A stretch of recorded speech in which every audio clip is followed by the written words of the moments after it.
Hello students, welcome back. मैं अंकित गोहिल आप सबका स्वागत करता हूं। आज हम स्टैंडर्ड 10th इंग्लिश मीडियम में कंप्यूटर सब्जेक्ट में chapter number 7 functions in Calc part 1 के बारे में डिस्कस करेंगे। तो चलिए स्टार्ट करते हैं। सबसे पहला पॉइंट है फंक्शन। तो व्हाट इज फंक्शन? तो Calc provides some inbuilt formulas known as functions.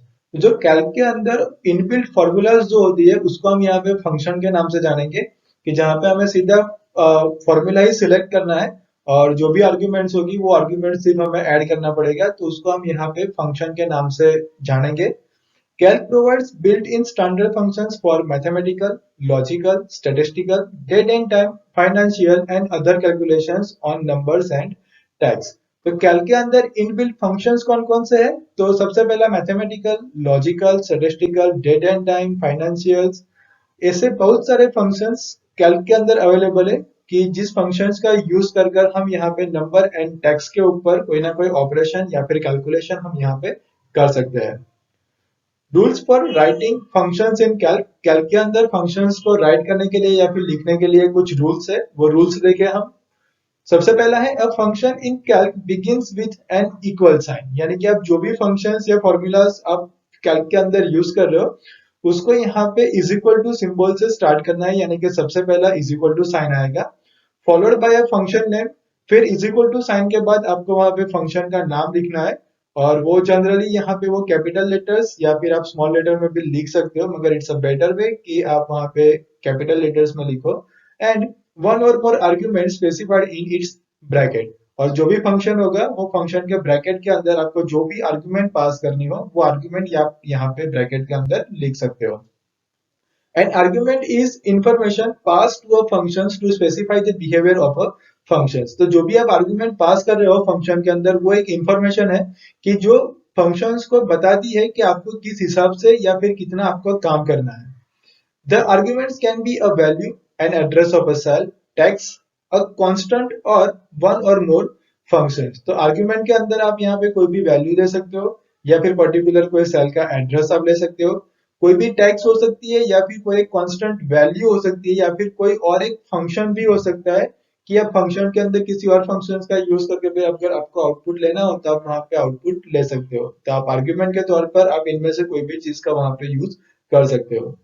Functions may contain one or more arguments. It depends on which functions you are using। तो functions के अंदर आप यहाँ पे एक या फिर उससे ज्यादा argument का यूज कर सकते हो। वो functions के ऊपर डिपेंड है कि particular functions कितने argument एक्सेप्ट करता है। कोई functions वहां पे एक argument एक्सेप्ट करे, कोई दो भी कर सकता है, कोई उससे ज्यादा भी वहां पे कर सकता है। Some functions do not have any argument and such functions are written with an empty bracket. और यहाँ पे कुछ फंक्शंस ऐसे होंगे कि जिसके अंदर कोई भी आर्गुमेंट्स नहीं आएगा, तो उस फंक्शंस को हम यहाँ पे एम्प्टी ब्रैकेट के अंदर डिनोट करेंगे, यानी कि ओपनिंग एंड क्लोजिंग ब्रैकेट करेंगे, अंदर ब्रैकेट के अंदर कुछ भी नहीं लिखना है। The text or numeric argument in a calc is written using a semicolon sign, whereas cell range is defined using a colon sign, that is A2 colon A5। तो यहाँ पे जो भी टेक्स्ट या फिर न्यूमेरिकल आर्गुमेंट जो भी होगा उसको हम यहाँ पे सेमिकोलन सिंबल से उसको वहां पे बाइफरकेट करेंगे, यानी कि डिनोट करेंगे। और जबकि हमें जब भी सेल रेंज दिखानी हो तो सेल रेंज को हमें डिफाइन करने के लिए हम यहाँ पे कॉलन साइन का यूज करेंगे, दैट इज एग्जांपल में दिया A2 कॉलन A5। तो यहाँ से A2 सेल से लेकर A5 सेल तक सारा क्या हो जाएगा, सिलेक्ट हो जाएगा। आप यानी कि आप आर्ग्यूमेंट में ऐसा सेल एड्रेस भी लिख सकते हो। नेक्स्ट पॉइंट है फंक्शंस विजार्ड। तो फंक्शंस का यूज कैसे करें, कहां से फंक्शन को ओपन करना है, फंक्शन विजार्ड को कैसे ओपन करें, उसके लिए हम यहाँ पे देखें स्टेप सारे। तो it is not possible to place many functions on the toolbar or to remember them with their correct syntax, hence most of the functions are entered through functions wizard। तो यहाँ पे टूलबार के ऊपर सारे कुछ functions दिखाना possible नहीं है और सारे फंक्शंस को याद रखना भी पॉसिबल नहीं है, क्योंकि सिंटेक्स और सब फंक्शंस की अलग अलग हो जाती है, तो हम सारे फंक्शंस की सारी सिंटेक्स हम याद नहीं रख पाते। तो वो फंक्शंस का अगर हमें यूज करना हो तो हम यहाँ पे फंक्शंस विजार्ड की मदद से हम यहाँ पे पर्टिकुलर फंक्शंस का हम यूज कर सकते हैं। The steps to use functions wizard are as follow. तो हम फंक्शंस विजार्ड का यूज करने के लिए हमें कौन से स्टेप्स फॉलो करने हैं वो हम देखें। तो सबसे पहला है select a cell in which result is to be display. तो जो भी आपने अपने वहां पे डेटा कैल्क के अंदर इंसर्ट किया है और पर्टिकुलर सेल के ऊपर जो आपको ऑपरेशन परफॉर्म करना है, वो पर्टिकुलर सेल को क्या करो, वहां पे सिलेक्ट करो। और जहां पे भी आपको वो रिजल्ट दिखाना है, जिस पर्टिकुलर सेल पे अगर आपको वो रिजल्ट दिखाना है, उस पर्टिकुलर सेल को आपको क्या करना है, वहां पे सिलेक्ट करना है, यानी कि पर्टिकुलर सेल में आपको वहां पे रिजल्ट मिल जाएगा। Click on Insert Function menu and option or press Ctrl plus F2 keys together. A dialog box will appear as follow. तो यहाँ पे आप इंसर्ट मेनू में जाकर फंक्शंस ऑप्शन पे क्लिक करोगे या फिर कंट्रोल प्लस F2 की प्रेस करोगे, तो आपको यहाँ पे इमेज के अंदर जो इमेज दिख रही है वही वाला आपको एक फंक्शन विजार्ड ओपन हो जाएगा कैल्क के अंदर। तो the next point is select functions from the category box. तो वहां पे सबसे ऊपर टॉप के ऊपर कैटेगरी बॉक्स लिया है, जहां जहां पे डिफरेंट डिफरेंट आपको फंक्शंस दिखेंगे। तो वहां से आपको पर्टिकुलर एक फंक्शंस को सिलेक्ट करना है, यानी कि फंक्शन हेडिंग को मैथमेटिकल है, रिलेशनल है, जो भी फंक्शंस होगा वो फंक्शंस आप वहां से सिलेक्ट करोगे। तो here example of some is given. तो हम हमारे एग्जांपल के अंदर हम यहाँ पे सम नाम का एक फंक्शंस यहाँ पे कैलकुलेट कर रहे हैं। तो एग्जांपल है कि cell A1 to A10 contains the value 1 to 10. In the dialog box, select sum and click on the next button. तो कैटेगरी ऑप्शन में से आपको वहां पे मैथमेटिकल फंक्शन को सिलेक्ट करना है, और नीचे आप बॉक्स के अंदर देखोगे तो मैथमेटिकल जितने भी फंक्शन अवेलेबल होंगे सारे फंक्शंस का आपको वहां पे लिस्ट दिखाई देगा। फिर अपने कैल्क के अंदर जो भी 1 to 10 न्यूमेरिक डेटा वहां पे इंसर्ट किए हुए, अगर उसके ऊपर हमें मैथमेटिकल ऑपरेशन परफॉर्म करना है, तो उसको क्या करना है, यहाँ पे हमें सिलेक्ट करना है, यानी कि फंक्शन विजार्ड में से सम नाम की फंक्शंस को क्या करो, वहां से सिलेक्ट करो और नेक्स्ट बटन पे क्लिक करो। फिर थर्ड स्टेप रहेगा एंटर वैल्यू और select the functions argument, that is numbers या फिर सेल एड्रेस या फिर सेल रेंज। तो आपको वहां पे अगर वैल्यू इंसर्ट करानी हो तो वहां से आप वैल्यू इंसर्ट भी कर सकते हो, या फिर पर्टिकुलर सेल एड्रेस को अगर सिलेक्ट करना हो तो वो सिलेक्ट भी कर सकते हो। You can enter up to 30 arguments value addresses और रेंजेस बाय वन। तो आप यहाँ पे 30 आर्ग्यूमेंट्स की वैल्यू या फिर एड्रेसेस वहां पे आप इंसर्ट करा सकते हो। तो यहाँ पे नीचे जो आपको इमेज में दिख रहा है कि यहाँ पे सम नाम का एक हमने फंक्शन सेलेक्ट किया हुआ है। देन आफ्टर हमने यहाँ पे सिलेक्ट बटन जो आपको एरो वाला दिखाई दे रहा है, वहां पे आप क्लिक करोगे तो आपको कैल्क विंडो दिखाई देगी, और आपको वहां से सेल रेंज अगर सिलेक्ट करनी हो तो यहाँ से 1 to 10 की जो भी सेल रेंज है वो आप यहाँ से सिलेक्ट कर सकते हो। नेक्स्ट फोर्थ पॉइंट है कि एंटर वैल्यूज और cell address in number 1 and number 2 boxes. If you do not know the value of a number or its cell address, then select it from the worksheet directly. अगर आपको वो नहीं पता तो आप वो सीधा वर्कशीट में से वो डायरेक्टली वहां से सिलेक्ट कर सकते हो। For this click on select button which is besides to number 1 box. तो नंबर 1 बॉक्स के बाजू में जो आपको वहां पे एक सिलेक्ट बटन दिखाई दे रहा था उसके ऊपर क्लिक करो, वो तो आपकी कैल्क विंडो ओपन हो जाएगी और पर्टिकुलर जो भी वैल्यू सिलेक्ट करनी चाहिए वो सेल एड्रेस के साथ उसको क्या कर दो, सिलेक्ट कर लो। When you click on select button, it will lead you to the worksheet area and the whole dialog box of function wizard will be converted into a small toolbar type rectangle. तो जैसे ही आपने वहां पे select button पे click किया तो पूरा आपको वहां पे वर्कशीट एरिया दिखेगा, और जो भी फंक्शन विजार्ड का डायलॉग बॉक्स होगा वहां पे भी कन्वर्ट हो जाएगा, और यहाँ से एक रेक्टेंगल टाइप में छोटा सा एक टूलबार आपको वहां पे दिखाई देगा। प्रेस एंटर की और maximize button after selecting cell और सेल रेंज। तो जब भी आपने वो सेल या फिर पर्टिकुलर सेल रेंज को अगर आपने सिलेक्ट कर लिया है, देन आपको वहां पे जो मैक्सिमाइज बटन आपको हाईलाइट किया हुआ है, यानी कि आपको वहां पे दिखाई दे रहा है, वो हाईलाइट मैक्सिमाइज बटन पे क्या करो, वहां पे क्लिक करो। नेक्स्ट टाइप है again full function wizard will appear in the screen and you will find your selected data range in the number 1 argument box। तो नंबर 1 आर्ग्यूमेंट बॉक्स के अंदर हमने वहां पे सिलेक्ट बटन पे क्लिक कर कर हमने सेल रेंज सिलेक्ट करने की प्रोसेस की थी। तो आफ्टर सिलेक्टिंग सेल रेंज को सिलेक्ट करने के बाद आपने वहां पे मैक्सिमाइज बटन पे क्लिक करोगे तो वापस से वहां पे फंक्शंस विजार्ड आपको ओपन हो जाएगा, और नंबर 1 बॉक्स के अंदर आपने जो भी पर्टिकुलर सेल रेंज सिलेक्ट की होगी वो आपको वहां पे दिखाई देगी। Click on okay button to finish and close. तो फिर आपको वहां पे फंक्शन विजार्ड के डायलॉग बॉक्स के ऊपर आपको ओके बटन पे क्लिक करना है, तो वो फंक्शन विजार्ड का जो भी डायलॉग बॉक्स है वो बंद हो जाएगा और पर्टिकुलर रिजल्ट आपको सिलेक्टेड सेल के अंदर दिखाई देगा। तो the following window represent the addition of value 1 to 10 in a cell C4। तो आपको यहाँ पे इमेज में दिख रहा है कि 1 to 10 जो सेल रेंज सिलेक्ट की थी हमने उसका रिजल्ट आपने जो भी सेल सिलेक्ट की होगी वो पर्टिकुलर सेल के अंदर यहाँ पे आपको दिखाई देगा। तो मैंने यहाँ पे C4 सेल एड्रेस सिलेक्ट किया था, तो वहां पे मुझे उसकी वैल्यू यानी कि आफ्टर समेशन 1 to 10 का समेशन होने के बाद जो भी रिजल्ट है वो रिजल्ट मुझे वहां पे C4 के सेल एड्रेस में मुझे दिख रहा है। तो ये था फंक्शंस विजार्ड के थ्रू आपको कैसे वैल्यू पे ऊपर या फिर पर्टिकुलर कोई भी टेक्स्ट के ऊपर हम कैसे ऑपरेशन परफॉर्म कर सके, तो आप इसी हिसाब से परफॉर्मेंस दे सकते हो। नेक्स्ट है मैथमेटिकल फंक्शंस। तो मैथमेटिकल फंक्शंस कौन कौन से है? वैसे तो बहुत सारे मैथमेटिकल फंक्शंस है, मगर उसमें से हम कुछ यहाँ पे मैथमेटिकल फंक्शंस के बारे में जानेंगे। तो चलिए स्टार्ट करें। तो सबसे पहला है absolute value of numbers, that is ABS function. तो the ABS function removes the minus sign from a negative number and make the number positive. तो एब्सोल्यूट वैल्यू ऑफ नंबर्स यानी कि एबीएस फंक्शन क्या करेगा कि जो भी पर्टिकुलर नंबर होगा वो नंबर में से नेगेटिव साइन यानी कि नेगेटिव नंबर्स को यहाँ पे पॉजिटिव नंबर्स में वो कन्वर्ट करेगा। द सिंटेक्स इज एबीएस और ब्रैकेट के अंदर N, where N is negative number और a cell address containing negative number. तो यहाँ पे जो एन डिनोट किया हुआ है वो एन डायरेक्ट आप वहां पे नेगेटिव वैल्यू लिख सकते हो, अदरवाइज पर्टिकुलर सेल के अंदर जो भी नेगेटिव वैल्यू है वो पर्टिकुलर सेल एड्रेस आपको यहाँ पे ब्रैकेट में लिख सकते हो। यहाँ पे एग्जाम्पल भी दिया है कि इज इक्वल टू, हर एक फंक्शन के आगे इज इक्वल टू लिखना कंपलसरी है। तो इज इक्वल टू एबीएस और ब्रैकेट में -13 और ब्रैकेट ओवर, जैसे ही आप एंटर प्रेस करोगे आपको वहां पे सेल एड्रेस के अंदर +13 यानी कि 13 आपको वो रिटर्न करेगा। फिर next function is exponential function यानी कि EXP। तो the EXP function returns the value of the exponential functions e raised to x for the given number x and e is approximately equal to 2.71828128.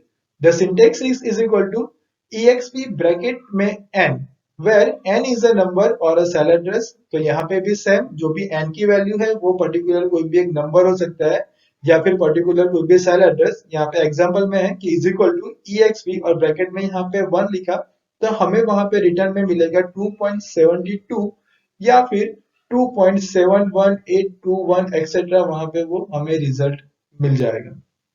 फिर next है factorial functions यानी कि FACT fact function. तो the fact FACT functions returns the value of the factorial for the given number, यानी कि the product of all integer from 1 to given number says n। यानी कि आपने जितने भी नंबर्स वहां पे वो ब्रैकेट में लिखे होंगे n के अंदर, वहां तक का यानी कि 1 से लेकर जो भी आपने नंबर पास किया होगा वहां तक पूरा वहां पे उसका मल्टीप्लीकेशन यानी कि उसका प्रोडक्ट करके हमें वो देगा। The syntax is equal to FACT bracket में n, where n is an integer number और cell address containing integer number. तो n के अंदर आप वहां पे पर्टिकुलर कोई भी इंटीजर नंबर डायरेक्ट लिख दो, अदरवाइज आप जो भी सेल एड्रेस वहां पे डिनोट किया हुआ वो आप वहां पे सेल एड्रेस भी लिख सकते हो। यहाँ पे एग्जांपल दिया कि is equal to FACT bracket में लिखा है 3, तो रिटर्न हमें वो वैल्यू करेगा 6, क्योंकि 1 इंटू 2 इंटू 3, तो वहां पे हमें रिटर्न मिलेगा 6। नेक्स्ट है नेचुरल लॉगरिथम फंक्शंस यानी कि ln फंक्शन।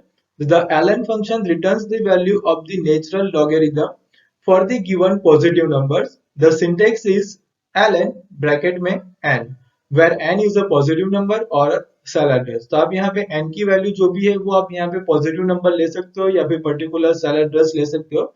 एग्जांपल है ln ब्रैकेट में 8, तो वो रिटर्न करेगा 2.08। तो यहाँ पे वो वैल्यू हमें एज पर नेचुरल लॉगरिथम के थ्रू हमें वो आंसर मिल जाएगा। नेक्स्ट है लॉगरिथम बेस 10, यानी कि उसका बेस हम 10 रखे तो कैसा होगा, तो यहाँ पे उसका फंक्शन है log 10 फंक्शन। तो the log 10 function returns the value of logarithm base 10 for the given positive number. The syntax is log 10 bracket में n, where n is a positive number और सेल एड्रेस। तो यहाँ पे n की value same as, फिर से वापस कोई भी पॉजिटिव नंबर या फिर यहाँ पे पर्टिकुलर कोई भी सेल एड्रेस हो सकता है।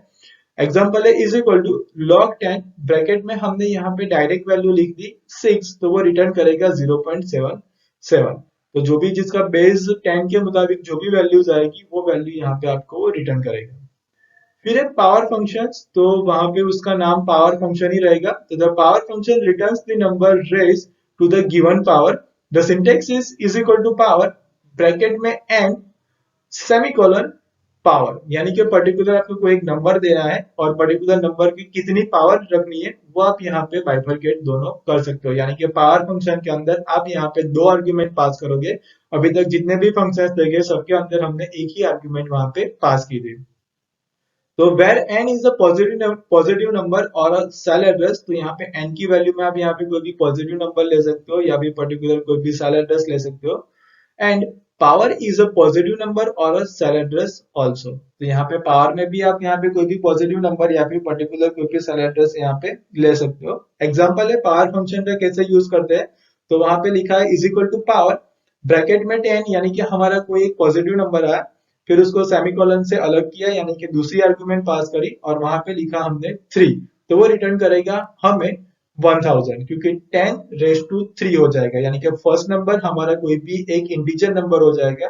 एंड देन आफ्टर जो सेकंड आर्गुमेंट के अंदर हम जो भी नंबर लिखेंगे वो हमारी पावर हो जाएगी, यानी कि 10 रेज टू 3 जो भी रिजल्ट मिलेगा वो हमें वहां पे दिखाई देगा, यानी कि 1000 हमें एज आंसर मिल जाएगा। Next seventh is functions for product of many arguments, तो यहाँ पे प्रोडक्ट फंक्शन है, तो the product function multiplies up to 30 argument that is x1 x2 up to x30। The syntax is equal to product n1 semicolon n2 semicolon n3 semicolon up to n30। Here each argument can be a single value or a range of cell, तो यहाँ पे particular जो भी argument है यानी कि n1 n2 n3 आप यहाँ पे कोई भी पर्टिकुलर सिंगल वैल्यू या फिर पर्टिकुलर कोई भी सेल रेंज आप यहाँ पे डिनोट कर सकते हो। यहाँ पे एग्जांपल है इज इक्वल टू प्रोडक्ट, और हर एक आर्ग्यूमेंट में आप यहाँ पे सिंगल वैल्यू यहाँ पे मेंशन करा सकते हो, जैसे कि 20 semicolon, second argument 30 semicolon, third argument 10। अगर आपको आगे कंटिन्यू करनी हो तो आप कंटिन्यू कर सकते हो, तो वो रिटर्न करेगा हमें 6000, क्योंकि यहाँ पे जो भी आप नंबर ले रहे हो वो नंबर का यहाँ पे क्या हो जाएगा, मल्टीप्लीकेशन हो जाएगा, क्योंकि फंक्शन हमारा प्रोडक्ट है एंड प्रोडक्ट मीन्स यहाँ पे मल्टीप्लीकेशन करेगा। तो 20 into 30 into 10 is equal to 6000, तो यहाँ पे हमें आंसर वो 6000 मिलेगा। Next is square root function, यानी कि वो स्क्वायर रूट करेगा पर्टिकुलर नंबर का, तो the square root returns the square root of a positive number, यानी कि एसक्यूआरटी फंक्शंस यहाँ पे कोई भी नंबर हमारा जो भी पॉजिटिव नंबर हमने लिया होगा उसका यहाँ पे वो स्क्वायर रूट करके देगा। The syntax is equal to SQRT और ब्रैकेट में n where n is a positive और अ सेल एड्रेस, तो यहाँ पे n की वैल्यू आप कोई भी पॉजिटिव नंबर ले लो या फिर यहाँ पे पर्टिकुलर कोई भी सेल एड्रेस आप यहाँ पे लिख सकते हो। तो यहाँ पे एग्जांपल है is equal to SQRT, bracket में हमने डायरेक्ट एक वैल्यू इंसर्ट कराई 100, तो वो रिटर्न्स करेगा 10, क्योंकि 100 का स्क्वायर रूट हो जाएगा 10। अगर पर्टिकुलर कोई सेल एड्रेस लेना है तो आपको 100 की जगह पर आप कोई भी सेल एड्रेस ले सकते हो, for example B2 C2 A5 B10 what जो भी आपको सेल एड्रेस मेंशन कराना हो वो यहाँ पे कर सकते हो, और पर्टिकुलर वैल्यू के मुताबिक आपको सेल एड्रेस मेंशन कराना हो तो भी आप करा सकते हो। नेक्स्ट है फंक्शंस फॉर इंटीजर, यानी कि INT फंक्शंस, तो the INT functions rounds the given number down to the nearest integer, तो यहाँ पे जो भी एक इंटीजर हमने वहां पे इंसर्ट किया होगा उसको यहाँ पे क्या करेगा, nearest without floating point integer में वो क्या करेगा, हमें वो रिटर्न करेगा। The syntax is equal to INT और ब्रैकेट में n, तो where n is a positive number और सेल एड्रेस, यानी कि यहाँ पे आप इंटीजर के अंदर यानी कि फ्लोटिंग पॉइंट वाली वैल्यू आप जो भी आप डालोगे पॉइंट वाली वैल्यू उसको यहाँ पे नियरेस्ट इंटीजर के अंदर वो क्या करेगा, वहां पे राउंड ऑफ करके देगा। तो उसका एग्जांपल है इज इक्वल टू INT 15.3, तो वो रिटर्न करेगा यहाँ पे 15।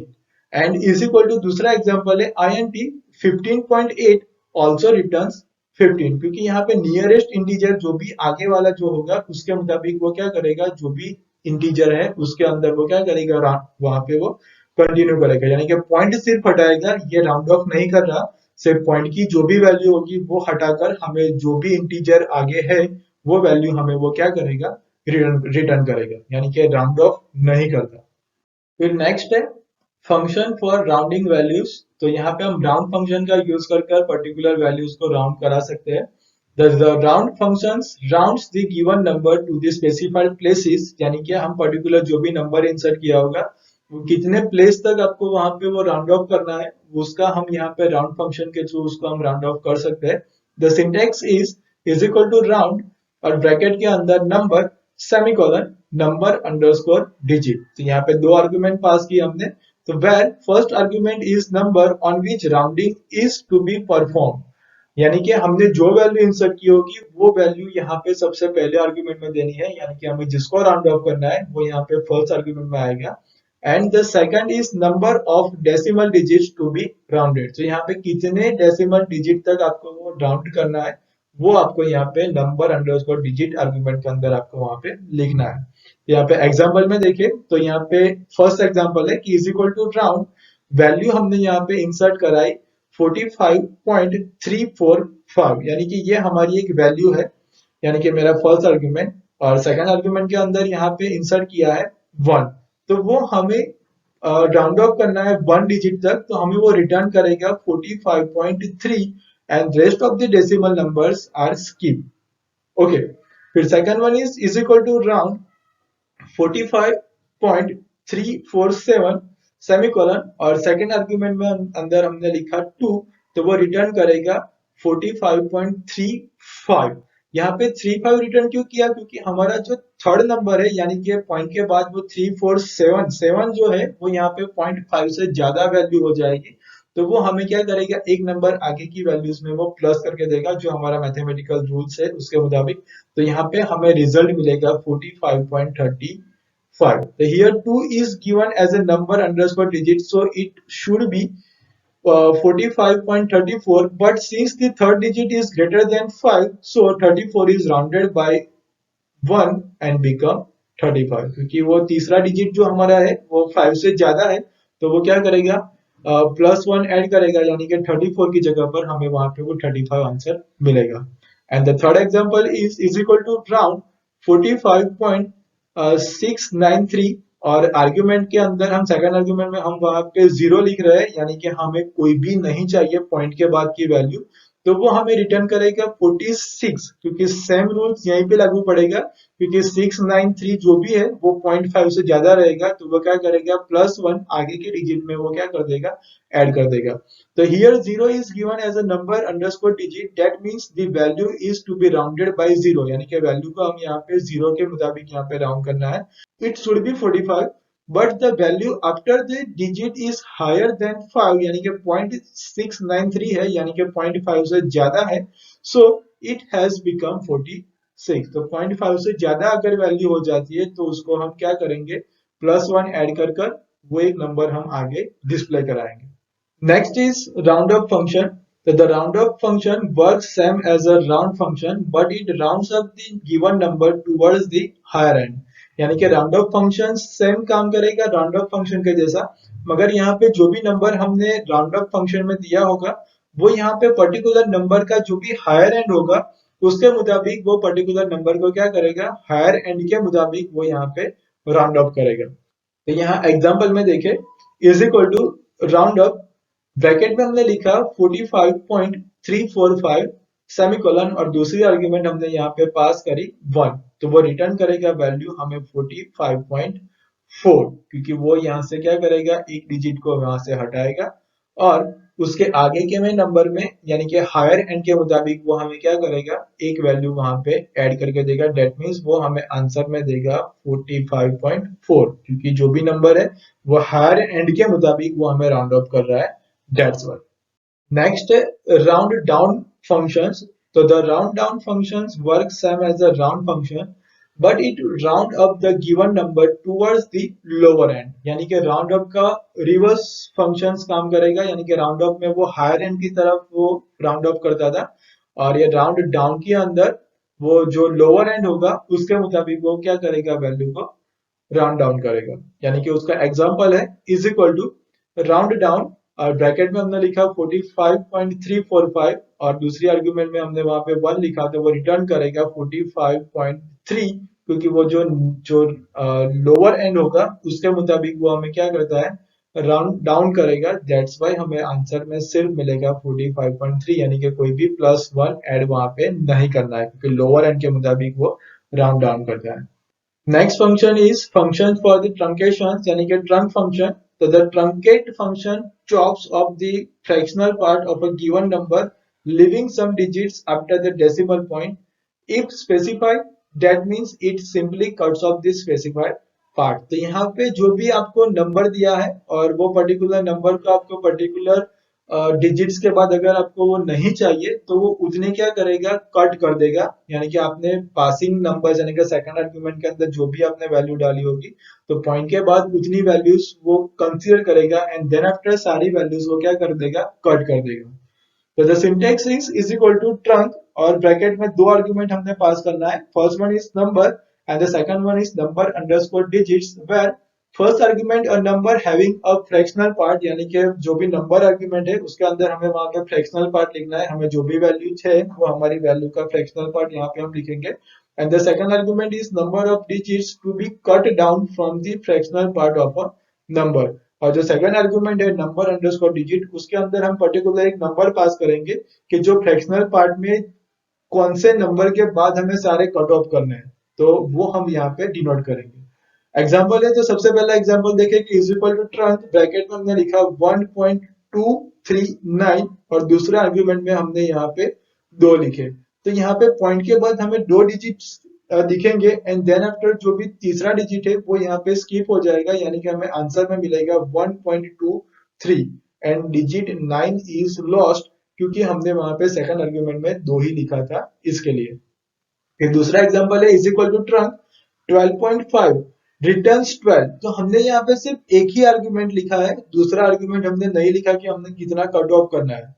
तो यहाँ पे वो जो पॉइंट के बाद की जो वैल्यू है वो सारी यहाँ पे वो क्या कर देगा, कट ऑफ कर देगा। तो here the second argument is omitted, यानी कि हमने नहीं लिखे। So trunc function has cut off the whole fractional part from the given number. तो जो भी हमने नंबर दिया गया है वो नंबर के अंदर जो भी पॉइंट के बाद जो भी वैल्यू होगी वो सारा क्या कर देगा, कट कर देगा। यानी कि हमें सिर्फ डेसिमल नंबर हमें यहाँ पे दिखाई देगा। तो यहाँ पे जो 12.5 था हमने कोई भी सेकंड आर्गुमेंट नहीं लिखा तो हमें वो 12 रिटर्न करेगा। And the third one is trunc -15.72, यहाँ पे वो रिटर्न करेगा -15 and digit 7 as well as 2 are lost, क्योंकि हमने भी यहाँ पे सेकंड आर्गुमेंट नहीं लिखा। भले हमारी वैल्यू यहाँ पे नेगेटिव है तो यहाँ पे वैल्यू नेगेटिव या पॉजिटिव पे कोई फर्क नहीं पड़ रहा, मगर दूसरा आर्गुमेंट यहाँ पे भी मिसिंग है, ओमिटेड है। सो पॉइंट के बाद जो भी नंबर्स जो भी वैल्यूज है वो यहाँ पे क्या हो जाएगी, स्किप, यानी कि वो हमें नहीं दिखाई देगी। Not what trunc function simply cut off the specified part from the given number, it does not round the number। तो ट्रंक फंक्शन का यूज हम यहाँ पे पर्टिकुलर नंबर में से कोई भी स्पेसिफाइड पार्ट को कट करने के लिए हम करते हैं। ये यहाँ पे पर्टिकुलर नंबर को राउंड ऑफ नंबर नहीं करता, सिर्फ यहाँ पे पर्टिकुलर एक स्पेसिफाइड पार्ट को हम यहाँ पे सिर्फ कट ही कर सकते हैं। And the last mathematical function is sum functions. The sum functions returns the sum of the given argument and the syntax is equal to sum bracket में number 1 semicolon number 2 semicolon up to number 30, where number 1 number 2 is a list of values or a cell address or a cell range। The sum functions add up to 30 arguments। तो sum function के अंदर आप maximum 30 arguments add कर सकते हो और सम की formulas हमने आगे के चैप्टर्स में भी देखी है। तो आप यहाँ पे इज इक्वल टू सम कर कर आप जो भी नंबर लिखना चाहो तो ब्रैकेट के अंदर सीधा नंबर लिख सकते हो। तो ये सारे थे मैथमेटिकल फंक्शंस के जो आप यूज कर कर पर्टिकुलर नंबर्स के ऊपर कोई भी ऑपरेशन आप यहाँ पे परफॉर्म करा सकते हो depending on their functions. Next है फाइनेंशियल फंक्शंस। तो financial functions are of immense help in calculating monthly instalment, future value of investment, loans, depreciation etcetera. तब यहाँ पे फाइनेंशियल फंक्शंस के थ्रू यहाँ पे मंथली इंस्टॉलमेंट के कैलकुलेशन कर सकते हो, इन्वेस्टमेंट फ्यूचर वैल्यू में कितने आएंगे वो आप यहाँ पे कैलकुलेट कर सकते हो, डेप्रिसिएशन पर्टिकुलर थीम के ऊपर करा सकते हो, लोन कैलकुलेशन करना हो तो यहाँ पे वो कर सकते हो। तो NPER function is one of the financial function. तो यहाँ पे एनपीईआर फंक्शन का यूज कर आप ये सब कैलकुलेशन कर सकते हो। Let us understand NPER function with an example। तो हम example के थ्रू समझे NPER functions। तो example है Ramesh has taken a loan of rupees 1 lakh at the rate of 7.5%। If he gives 12,000 annually to repay the loan, within how many years he will be able to repay। अगर यहाँ पे रमेश ने 1 lakh rupees की loan ली है with the 7.5% rate of interest और वो yearly 12,000 का instalment पे कर रहा है, तो वो कितने साल में अपना वो लोन पे कर पाएगा। तो यहाँ पे NPER फंक्शंस के थ्रू यहाँ पे समझे। तो the problem can be solve using NPER functions. The syntax is equal to NPER bracket में interest semicolon, instalment semicolon, loan semicolon, future semicolon और type. So here interest indicates rate of interest, installment indicates the amount to repay annually, loan indicates the amount borrowed यानी कि हमने कितनी amount की loan ली थी वो, future indicates the amount of money that remains after the last payment is made, and the type indicates if payments are made at beginning of each accounting period or not. तो आप यहाँ पे जो भी accounting period है उसके आप beginning में आप पे कर रहे हो या फिर नहीं पे कर रहे हो, उसके मुताबिक यहाँ पे आपको टाइप में वो वैल्यू इंसर्ट करनी पड़ेगी। तो यहाँ पे समझे नॉट से कुछ याद रखने के पॉइंट्स है कि सबसे पहला है the future argument is not use generally as one repay whole amount of loan. In type argument, one has to mention if payment are made at the beginning of each accounting period or not। तो हम यहाँ पे future argument हो वो generally हम यहाँ पे use नहीं कर सकते, और जो भी टाइप आर्ग्यूमेंट है तो उसके अंदर हमें यहाँ पे मेंशन कराना पड़ेगा कि जो भी इंस्टॉलमेंट हम या फिर पेमेंट जो भी हम कर रहे हैं वो यहाँ पे अकाउंटिंग पीरियड के स्टार्टिंग में कर रहे हैं यानी कि बिगिनिंग में कर रहे हैं या फिर वो नहीं कर रहे, वो हमें वहां पे मेंशन कराना पड़ेगा। मगर हमारे एग्जाम्पल में ऐसा कुछ मेंशन नहीं है तो हम ये दो आर्ग्यूमेंट का यूज हम हमारी फॉर्मूलाज में नहीं करेंगे। And the second point is कि if the payments are made at the beginning of each accounting period, write one as an argument of type, else write zero। अगर वहां पे मेंशन किया है कि ये जो भी पेमेंट है वो अकाउंटिंग ईयर जो भी पीरियड होगा उसके बिगिनिंग में कर रहे हैं, तो अगर जो बिगिनिंग में हो रहा है तो आपको वहां पे वन लिखना है। अगर बिगिनिंग में नहीं लिख रहा तो वहां पे आपको जीरो मेंशन करना है। मगर यहाँ पे तो कुछ भी मेंशन ही नहीं है कि बिगिनिंग में कर रहा है या नहीं कर रहा, तो हमें यहाँ पे कोई भी वैल्यू नहीं लिखनी है। तो हम सीधा एग्जाम्पल में वैल्यू लिखे तो is equal to NPER bracket में हमारा जो भी पहला इंटरेस्ट था तो वो 7.5% था। ईयरली जो भी इंस्टॉलमेंट है वो यहाँ पे हम 12,000 रुपीज का हम ईयरली इंस्टॉलमेंट दे रहे हैं, date is -12,000। And 1 lakh rupees की हमने लोन ली थी तो यहाँ पे आया 1 लाख रुपीज यानी कि हमारा प्रिंसिपल अमाउंट, तो वो हमें वैल्यू रिटर्न करेगा 13.56 ईयर यानी कि 13 ईयर के अंदर वो अप्रोक्सीमेटली लोन अमाउंट है वो वहां पे वो रिपे कर पाएंगे। Next is if functions. The functions that are able to take some decisions are called smart functions. Calc provides a set of logical functions which make decisions based on as set of a predefined condition। तो यहाँ पे जो already predefined condition होगी उसके ऊपर अगर particular आपको कोई भी डिसीजन लेना हो तो आप यहाँ पे इफ फंक्शन का यूज कर सकते हो। लॉजिकल फंक्शंस के साथ भी आप यहाँ पे इफ फंक्शन का यूज कर सकते हो। अगर ये आंसर नहीं तो हमें ये आंसर मिलेगा, तो पर्टिकुलर कोई भी ऐसा फंक्शंस है तो उसके साथ भी आपको यहाँ पे if फंक्शंस का यूज कर सकते हो। The if function is the most prominent of all conditional functions of a calc। तो if फंक्शन सभी ऑलमोस्ट जो भी फंक्शंस कैल्क के अंदर है सभी के साथ वो सेट हो सकता है। The syntax is equal to if logical test, second argument में value if true and the third argument is value if false. तो यहाँ पे जो भी एक कंडीशन होगी वो लॉजिकल टेस्ट में वो कंडीशन आएगी। अगर वो पर्टिकुलर कंडीशन ट्रू होती है तो पहली वैल्यू रिटर्न होगी, अगर फॉल्स होगी तो दूसरा आर्गुमेंट वो वैल्यू रिटर्न होगा। तो here logical test indicates the condition we want to test for. जो भी हमें यहाँ पे कंडीशन टेस्ट करानी है वो कंडीशन आप यहाँ पे लिख सकते हो। कैलकुलेट एक्सप्रेशंस यानी कि वो जो भी हमारी कंडीशन है वो कंडीशन को कैलकुलेट करेगा। And if result is true it returns value indicated by value if true part. यानी कि अगर हमारा रिजल्ट ट्रू मिलेगा तो वैल्यू इफ ट्रू के अंदर हमने जो भी वैल्यू इंडिकेट की होगी यानी कि जो भी वो वहां पे हमने लिखा होगा वो वहां पे एग्जीक्यूट होगा। अदरवाइज वैल्यू इफ फॉल्स के अंदर जो भी हमने स्टेटमेंट या फिर जो भी हमने वैल्यू वहां पे लिखी होगी वो वैल्यू यहाँ पे रिटर्न करेगा। यानी कि यहाँ पे हमारा रिजल्ट हमारी लॉजिकल कंडीशन के ऊपर डिपेंड रहेगा। अगर कंडीशन हमारी ट्रू रहेगी तो हमारा जो वैल्यू इफ ट्रू के अंदर हमने जो लिखा होगा वो रिटर्न होगा, अदरवाइज वैल्यू इफ फॉल्स के अंदर जो लिखा होगा वो रिटर्न होगा। And the last point is relational operators. तो this operators are use with if functions for comparisons. तो आप यहाँ पे रिलेशनल ऑपरेटर का most of use if function के साथ कर सकते हो। क्योंकि वो कंपैरिजन करने के लिए यहाँ पे रिलेशनल ऑपरेटर का हम यूज कर सकते हैं, जैसे कि दो आर्गुमेंट या फिर दो वैल्यू यहाँ पे इक्वल है या फिर एक वैल्यू एक से छोटी है बड़ी है, तो वो हम यहाँ पे रिलेशनल ऑपरेटर के थ्रू कर सकते हैं। तो चलिए देखिए रिलेशनल ऑपरेटर के साथ डिटेल में। तो सबसे पहला इक्वल टू, तो यहाँ पे इक्वल को डिनोट करने के लिए हम यहाँ पे इज इक्वल टू सिंबल का यूज करेंगे।